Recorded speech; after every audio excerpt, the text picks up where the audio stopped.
Het belangrijkste nieuws van Curaçao in het Nederlands. Extra Journaal. Vers van de pers. Welkom bij Extra Journaal. Fijn dat u weer kijkt. We hebben het belangrijkste nieuws voor u op een rij gezet. En we beginnen met het bericht dat er sprake is van een grote brand bij landfill Malpais. Sinds vanochtend is er rookontwikkeling te zien bij Malpais.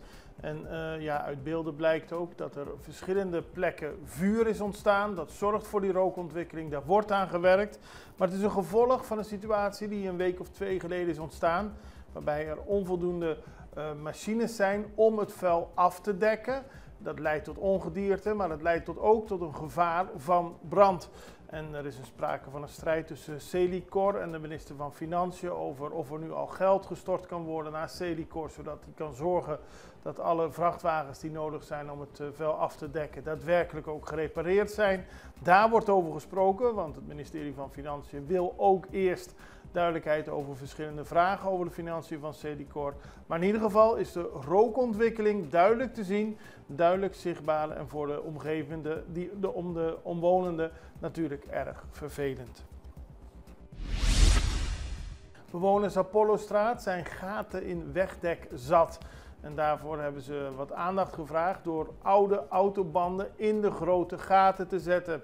Daarmee wordt er natuurlijk aandacht gevestigd op de vele gaten in het wegdek. Maar ook worden mensen gewaarschuwd waar die diepe gaten zijn.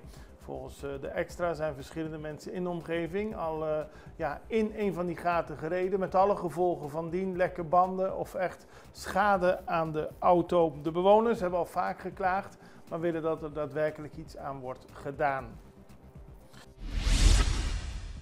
Carolina wil andere omgang met natuur, dat zegt Junio Carolina, parlementariër voor de MFK. Hij heeft daarover een brief geschreven aan minister Silvania. Hij heeft hem benaderd om opheldering te krijgen over de omgang met bijen op Curaçao. Dat noemt hij een interessant onderwerp, juist omdat de bijen ook zo belangrijk zijn. Maar waar natuur en mens dicht bij elkaar leven, vormt de aanwezigheid van bijen een complexe uitdaging. Hij pleit er onder meer voor om anders te kijken naar de wijze waarop we samenleven met de dieren. Het gaat niet alleen om na te denken over onze relatie met de natuur, maar ook over hoe wij respectvol kunnen samenleven met deze belangrijke insecten die soms echter ook bedreigend en gevaarlijk kunnen zijn. De uitdaging ligt niet alleen in het neutraliseren, verplaatsen en transporteren van bijenvolken, maar ook in educatie, bewustwording en samenwerking tussen overheid, gemeenschap en natuurbescherming. Misschien dat dit een signaal kan zijn dat er behoefte is aan een inrichting van onze leefomgeving op zo'n manier dat mens en deze belangrijke insecten beide hun plek kunnen vinden. Mooie woorden van Carolina. We zijn niet voorbereid op speciaal onderwijs, dat zegt Darius Lio Plantijn, voorzitter van onderwijsvakbond CITEC. Er is de laatste tijd veel discussie over speciaal onderwijs. Er is een wachtlijst voor leerlingen die naartoe kunnen gaan. Maar hoe moet het eigenlijk aangepakt worden? Volgens Plantijn in een interview met de Extra is Curaçao helaas niet voorbereid. Het is jammer dat er op speciale scholen nauwelijks mensen zijn die de juiste voorbereiding hebben voor kinderen met extra behoeften. In het verleden is er vaker mogelijkheid toe geweest, maar in toenmalige regeringen hebben er niet voor gekozen. Al in 2011 is een bedrijf benaderd om een plan te maken. Dat kostte geld, dat was er toen niet. En nu zitten we met de gevolgen dat er onvoldoende docenten zijn die kunnen werken op speciale scholen. En als gevolg daarvan hebben we te weinig speciale scholen, aldus Plantijn. Dan veel schade aan auto's bij ongeluk. Dat vond gistermiddag plaats. Toen moest de politie naar de kruising van de Camino José Liberia en de Camino Winfrido Hermans. Bij aankomst troffen de agenten 2 voertuigen aan met flinke materiële schade. Uit onderzoek bleek dat de bestuurder van de pick-up de kruising was opgereden. En doordat hij uit voorlangsbord niet had opgemerkt, reed hij gewoon door. Daardoor kwam er een aanrijding tussen de pick-up en een gezinsauto. De bestuurder van die auto raakte gewond en had flinke medische behandeling nodig. Was erg gewond geraakt. Ook zijn de mensen naar het ziekenhuis gebracht. Alsjeblieft, doe voorzichtig in het verkeer. Veel verlaten huizen zijn niet van FKP, dat zegt Arthur Kon, directeur van Fondation Cas Popular. Hij sprak in de podcast Tresor Cugino, 3 uur Cugino. En hij zei dat veel mensen klagen dat er huizen leeg staan in de wijken. Maar ze realiseren zich niet dat het om huizen van FKP of van de overheid gaat. En vaak is dat ook niet het geval. Volgens Kon is er wel sprake van een groot woontekort. Hij zegt dat er een plan is om de bouw van nieuwe huizen te verhogen naar 500 huizen per jaar. Nu is het ongeveer 50, maar die wacht nog op goedkeuring van de overheid voor die plannen. Maar het is wel belangrijk en er zijn heel veel mensen die lang op een wachtlijst staan. Eind december waren dat er meer dan 8000. Sint Maarten investeert in gevangenis. Dat heeft het ministerie van Justitie van Sint Maarten bekendgemaakt. Ze hebben een akkoord gesloten met het departement van de Verenigde Naties voor drugs en misdaad, het UNODC. De bedoeling is dat er rehabilitatieprogramma's en reïntegratiekansen voor gedetineerden komen en gespecialiseerde training voor personeel. Het gaat om een investering van 3,8 miljoen euro. En op deze wijze kan zeg maar de Point Blanche gevangenis verbeterd worden, zowel de situatie voor de gevangenen als voor de bewaarders, maar ook toegewerkt worden naar een nieuwe gevangenis. Daar wordt ook samengewerkt in dit programma. En minister Nathalie Teckling is blij met het akkoord en zegt dat er nu daadwerkelijk iets gaat gebeuren voor de gevangenis, waar vaak toch minder positieve berichten over naar buiten komen. Wij gaan even naar een break. We zijn zo bij u terug. Tot zo. Extra in Nederland. Van Amsterdam tot Arnhem, van Groningen tot Maastricht. Extra is erbij. Volg Extra Digitaal en blijf op de hoogte van de belangrijkste ontwikkelingen in Nederland. Extra Digitaal is te zien op verschillende platforms en kanalen zoals WhatsApp, YouTube, Facebook, Instagram en ook TikTok. Wilt u ons op de hoogte brengen van een evenement of iets doorgeven? Neem contact op via WhatsApp, e-mail, Facebook of bel gewoon 06 1364 2945. Volg of abonneer je op Extra Digitaal. Klik aan en volg ons.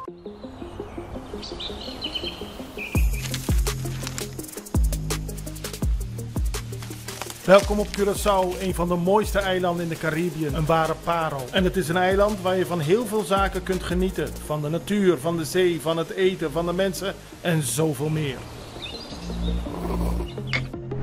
Curaçao is een eiland waar heel veel gebeurt op het gebied van politiek, cultuur, sport en zoveel meer.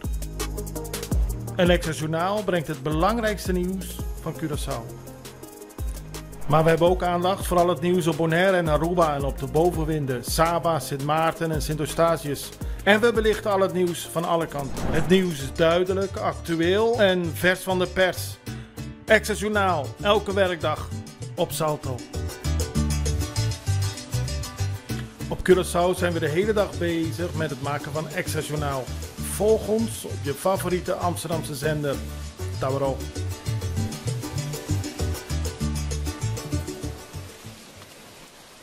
We beginnen op Bonaire, want de politie op Bonaire waarschuwt voor accudiefstal.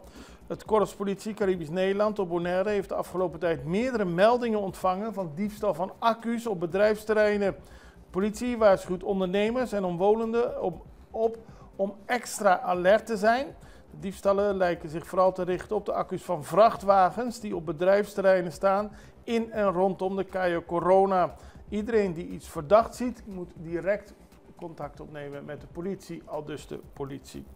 Dan heeft een Colombiaans marineschip Aruba bezocht. Hele mooie beelden leveren dat op. Het gaat om de ARC Gloria, die meerde aan in de haven van Aruba. En er was natuurlijk een bijeenkomst met de regering van Aruba. Het is een mooi opleidingsschip voor toekomstige Colombiaanse marineofficieren. En het vertegenwoordigt Colombia op het internationale toneel. Het gaat om een 3-master. En u ziet op de beelden dat het er vooral toch erg prachtig uitziet. De ARC Gloria draagt bij elk bezoek een boodschap van vrede, discipline en Colombiaanse cultuur uit. En daarmee is het zeer welkom geheten op Aruba. Wij gaan naar iets heel anders. Een interview met Jean de Boer, directeur van het Centraal Bureau voor de Statistiek. In oktober 2023 begon de grote volkstelling, Censo 2023. Die werd nog wat verlengd, dus dat duurde tot in het voorjaar van 2024. In de afgelopen periode kregen we steeds allemaal interessante uitkomsten van dat onderzoek. Het gaat over pensioenen, immigranten, het gaat over heel veel zaken die gemeten zijn. En we vroegen Jean de Boer om even terug te blikken wat de meest opvallende punten zijn van Censo 2023, aldus de Boer. Nou, de meest opvallende dingen, we hebben ze naar buiten gebracht. We hebben gezien dat de werkloosheid best is afgenomen. Ja. En waardoor dat komt, we zien dan dat veel mensen in de toeristische sector met name werk hebben gevonden. We hebben gezien dat de bevolking blijft vergrijzen. Dat is een punt van aandacht. Ja, het aantal is toegenomen naar bijna een kwart van de bevolking. We hebben gezien dat het land ook een kwart migranten kent. Ja. Dus mensen die eigenlijk geen Nederlandse nationaliteit hebben. En daarbij zijn nog relatief veel mensen uit Venezuela bijgekomen in de afgelopen Correct, 10 dat jaar. zie je ook. Ja. Uit Venezuela, Colombia, dat zijn de twee groepen die het meest zijn gegroeid. We hebben gezien dat, dat we nog steeds te kampen hebben met te kleine aantal jongeren in het land. Nou, ook een punt van aandacht. We moeten daar aan dit soort dingen blijven werken. Inkomens hebben we heel duidelijk gezien. En de publicaties wijzen op een grote gat tussen mensen die, zeg maar een kleine groep mensen die goede inkomens hebben en een grote groep dat het minder heeft. Ja. En dit moeten we verder blijven onderzoeken. We moeten gaan kijken of mensen beperkt worden of beperkt zijn aan dingen die ze nodig hebben. Ja. Dat moeten we verder onderzoeken. Dus we moeten gaan kijken naar multidimensionele armoede. Dat soort zaken moeten we nog uitzoeken. Maar in wezen hebben we dus inderdaad interessante dingen gezien. En daarmee voldoende voor de beslissingnemers, voor de overheid om een beleid op te maken? Want ik denk dat er genoeg informatie is om beleid erop te maken. Wij moeten als burgers blijven kijken wat er allemaal gedaan wordt, ja of nee. Want dat wat u net zei, een kleine groep die het heel goed heeft met hoge inkomens en ook veel mensen die het minder goed hebben. Dat was een van de opvallende punten, maar bijvoorbeeld ook het grote verschil van wat mannelijke gepensioneerden binnenkrijgen en wat vrouwelijke gepensioneerden. Er zit ook een enorm groot verschil tussen. Die ongelijkheid onder de bevolking, dat moet ook getackeld worden. Ja. Dat is ook een issue op zich. Ja.